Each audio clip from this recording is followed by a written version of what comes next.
Al escuchar la palabra Noruega, seguramente te venga a la mente una imagen de un país pacífico, seguro, de primer mundo y naturalmente belleza. Un país que ha sido reconocido por su tranquilidad, por crear al Rubius y Supercell, pero existe un capítulo oscuro en la historia de Noruega y en general en el mundo de la música. Esta es la historia del Black Metal Mafia, una rama del metal que en la década de los 90 estaba muy presente y en ascenso entre la juventud europea. Pero pasó de ser un género musical a un culto, pero no cualquier culto, uno muy específico, lleno de odio, racismo, anticristianismo, trastornos de la personalidad y una rivalidad personal entre los creadores del mismo.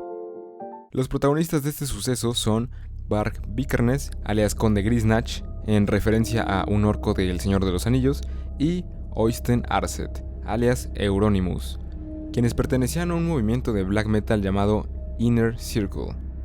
En 1984, Euronymous, siendo un guitarrista amateur, fundó Mayhem junto con sus dos amigos Necrobutcher, bajista, y Helti Mannheim, baterista, una banda de black metal. Años después se integra su primer vocalista, Per Jungi Oilen, alias Dead, apodo que eligió por su fascinación por la muerte y debido a su padecimiento del síndrome de Cotard, delirio de negación de la existencia. Usaba el apodo porque se consideraba a sí mismo un muerto viviente. Dead era miembro de otra banda de metal, pero se cansó de esa primera banda ya que pensó que no llegaría a ningún lugar. Así que para llamar la atención de los miembros de Mayhem, Dead hizo llegar a la banda un sobre con un cassette, un conejillo de indias en descomposición y una carta en la que ponía que estaba buscando una nueva banda. Logró su cometido y la banda lo incorporó como nuevo vocalista. Fue sin duda un miembro que cambiaría el rumbo de Mayhem, ya que sus conciertos eran, por decir poco, crípticos. En ellos, Dead tomaba cristales para cortarse y sangrar en vivo, frente al público. Se rumoraba que enterraba sus ropas en cementerios y que también tenía una bolsa con un cuervo muerto, el cual solía oler antes de los conciertos para sentir el hedor de la muerte. Todo esto comenzó a llamar la atención de Euronymous, dándose cuenta de que era una persona inestable y quizá con algunos trastornos mentales, pero aún así la banda siguió su rumbo.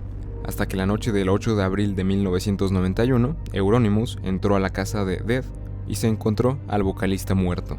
Tenía las muñecas rajadas y un tiro de escopeta en la cabeza. En la nota de suicidio que dejó, sus últimas palabras fueron "Sorry for all the blood", disculpen toda la sangre. Al parecer, primero intentó cortarse las venas, en las muñecas y en el cuello, para morir desangrado en un bosque cercano, pero como vio que tardaba demasiado en morir, volvió a la casa y se disparó con la escopeta.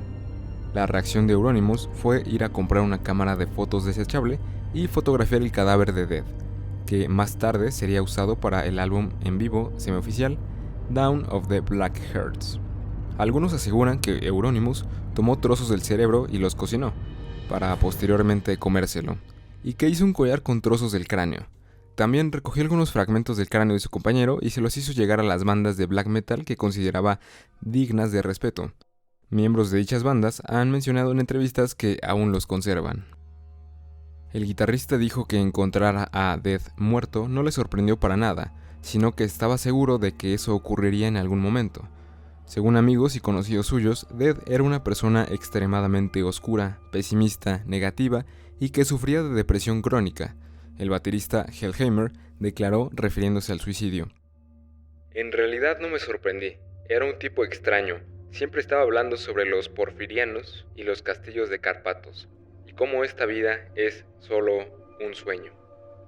Esto provocó una disonancia entre el bajista Necrobutcher y Euronymous, ya que Necrobutcher no aprobó el uso de las imágenes del cadáver de Dead para portada de su último álbum. Esta disputa terminó en la salida de Necrobutcher de la banda. Entonces, ahora la banda Mayhem estaba en búsqueda de un nuevo bajista. Llegaron a integrar a otro músico, pero no duró mucho tiempo. Mientras tanto, Euronymous abrió una tienda de discos llamada Helvete y trabajó más seriamente con su discográfica Deathlike Silence Productions, financiando los dos primeros álbumes del proyecto en solitario de Varg Vikernes. Euronymous decidió contratar como bajista a Vikernes, a quien llamaban Conde Grisnach, un error que le iba a costar la vida. Vikernes parecía mucho más interesado en la ideología que en la música. Deseaba instaurar de nueva cuenta la religión pagana. mucho más relacionada con los fenómenos naturales y despreciaba el cristianismo de una manera mucho más violenta. Además, se identificaba con el nacionalsocialismo. Fue él quien se piensa adoptó la frase de Kropotkin: "La única iglesia que ilumina es la que arde", e instigó a los músicos de black metal para que quemaran templos. En 1992 fueron quemados 52 lugares de culto y profanadas 15.000 tumbas, cuyos restos adornaron las paredes de Helvete. De las estructuras destruidas, la más famosa fue la Stavkirke, iglesia medieval de madera, de Fantov, cerca de Bergen. Para ese atentado planearon asesinar a un transeúnte, pero por la hora tardía optaron por dejar en lugar un conejo decapitado. La víctima llegó en otro incendio, el de Sarpsborg, donde un bombero murió intentando apagar el fuego. El mismo Vikernes cometió el error de reconocer ante la prensa que era Varg Vikernes quien estaba detrás de la quema de iglesias. En su alter ego de Conde Grisnach, en 1993, se declaró autor de las quemas de iglesias y del asesinato de un hombre homosexual en Lillehammer. Por aquel homicidio, otro miembro del Inner Circle, Faust, fue condenado a 14 años de cárcel. El periodista alertó a la policía antes de la publicación en portada con el titular "Nosotros encendimos los fuegos" y una foto de Vikernes con 2 puñales en la mano y la cara casi totalmente cubierta por el pelo. Exageré mucho, y cuando el periodista se fue me eché a reír, porque parecía no entender que me estaba burlando de él, cuenta en su página. La policía le localizó 2 días después y pasó 6 meses en prisión preventiva hasta ser liberado por falta de pruebas. Vikernes concedió la entrevista con el objetivo de resucitar Helvete. Sin embargo, el revuelo causado llevó a Euronymous a cerrar la tienda.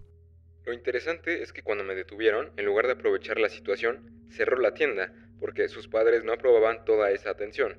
Bastante patético, desde luego, dice en su blog antes de tildarlo de idiota y pelele. Para este punto, Euronymous y Vikernes ya tenían una relación muy distante. Vikernes consideraba a Euronymous una especie de rival y también un inútil que coartaba su carrera impidiendo que otro de su álbum fuera lanzado, además de deberle dinero. Ambos comenzaron a conspirar el uno contra el otro en un intento por controlar la escena del black metal, aunque Vikernes expresó en una entrevista que no quería ser relacionado con el género, pues siempre ha manejado un discurso cambiante e inconsistente. Vikernes entraba y salía de la cárcel por falta de pruebas, pero su resentimiento hacia Euronymous se recrudecía. El punto de no retorno llegó en agosto de 1993, el mismo mes de lanzamiento del segundo material de Burzum, Aske, que en su portada exhibe una imagen de la iglesia de Fantov, luego de ser incendiada. Él mismo hizo la fotografía. Existe una versión pirata del material que incluye un recortable con la leyenda "Quema tu propia iglesia", junto con un mechero. El 10 de agosto, Vikernes fue a casa de Euronymous a enfrentarlo. Una vez que estaba en su departamento, el segundo corrió a la cocina a tomar un cuchillo, pero Varg logró desarmarlo, y cuando su colega intentaba escapar, lo apuñaló sin misericordia. 23 puñaladas le descargó en el cuerpo. Después se dio a la fuga y la policía tardó 9 días en ubicarlo, y fue arrestada en la ciudad nórdica de Bergen. Fue condenado a 21 años de cárcel por sus delitos y desde la cárcel continuó grabando discos, algunos ya de música electrónica, dando entrevistas y lanzando manifiestos, pero mejor vamos a entrar en detalles sobre el asesinato. Algunos dicen que hubo móvil político en el asesinato de Euronymous. El líder de Mayhem tenía ideas comunistas y creía en el satanismo, mientras que Varg Vikernes seguía postulados neonazis y creencias religiosas racistas. Otra teoría es que odiaba a su víctima porque era de origen lapón y no lo consideraba verdaderamente noruego. Semanas antes del crimen afirmó que Euronymous era homosexual. Para Vikernes, en cambio, el asesinato fue legítima defensa. Según él, Euronymous conspiraba para matarle, por considerarle responsable de su pérdida de popularidad. Por un bien mayor, Varg debe desaparecer, habría dicho presuntamente el líder de Mayhem a Snorroch, antes de detallarle un plan para aturdirle con un taser, atarle y torturarle hasta la muerte. A las 21 horas del 9 de agosto de 1993, Varg Vikernes salió de Bergen con la supuesta intención de presentarse en casa de Euronymous y entregarle el contrato de grabación firmado y básicamente mandarle a la mierda. Le acompañaba el propio Blackthorn, que había preparado algunos riffs para que los escuchara su colega de Mayhem. Una vez ahí, Blackthorn se quedó fumando en el ático y Vikernes entró en el apartamento de Euronymous. En ese momento, siempre, según su reconstrucción, le dijo: ¿Qué quieres de mí, comunista lapón? ¿Por qué quieres matarme? Euronymous le dio una patada y corrió hacia la cocina, presumiblemente para armarse con un cuchillo. Vikernes sacó una hoja de 8 centímetros sin afilar y se la clavó en la espada, lo que provocó que su víctima intentase pedir ayuda a los vecinos. Recibió 23 apuñaladas, una de ellas mortal en el cráneo, aunque el homicida sostiene que algunas heridas se las produjo al caer sobre los fragmentos de una lámpara rota. El cuerpo de Euronymous quedó en la escalera en calzoncillos. Vikernes se deshizo de las ropas ensangrentadas, atándolas a piedras y arrojándolas a un lago. Se procuró una coartada implicando a su amigo Andreas Nealstedt, que alquiló películas con la tarjeta de crédito de Blackthorn, para que pareciera que el dúo nunca había salido de Bergen, pero Blackthorn se derrumbó y contó todo a la policía. A partir de ahí, la historia se vuelve confusa. El criminal afirma que, por alguna razón, Blackthorn se inventó que habían planeado todo desde el principio. Luego señala a algunos de los miembros del jurado, 2 por masones, 1 por veterano de Auschwitz y un psiquiatra del tribunal por extremista de izquierdas. Sostuvo que no había salido con intención de matar. Sin embargo, en el interior de su coche se encontraron 3 cuchillos, un bat de béisbol, una bayoneta y un hacha. Se le impusieron 21 años de prisión, pena máxima en Noruega por el asesinato de Euronymous, el incendio de 3 iglesias y la posesión de 150 kilos de explosivos. Blackthorn, pese a no haber desempeñado ningún papel en el homicidio según Vikernes, fue condenado a 8 años como cómplice. Tras el incidente, la madre del antiguo líder de Mayhem pidió al batería del grupo, Hellhammer, que eliminara las partes de bajo que el asesino de su hijo había grabado para The Mysteries Dom Satanas. Él, no obstante, dice que solo eliminaron su nombre de los créditos. Cumplió 16 años de condena y fue liberado en 2009. Se alejó completamente del black metal, aunque siguió haciendo música, y así se mudó a Francia junto a su esposa e hijos. Vive una vida relativamente tranquila, publicando artículos en su blog y atrayendo la atención de algunos curiosos. Después de su encarcelamiento, la black metal mafia se fue disolviendo y la quema de iglesias cesó. Sin embargo, en la cárcel, Vikernes siguió componiendo música para Burzum, pero nadie estaba dispuesto a publicar los discos de un asesino y nazi convencido. Fue la periodista musical alemana Tiziana Zupia quien dio a conocer su trabajo en el sello Misanthropy Records. Desde entonces, además de varios discos, Vikernes ha publicado libros donde abunda en su visión sobre la vida, la segregación racial, el paganismo y la política. En 2003 no se presentó en la cárcel tras un permiso y fue encontrado en una autopista de Oslo conduciendo un coche robado y amenazando a su familia. La fuga, según él, empezó porque alguien quería matarle.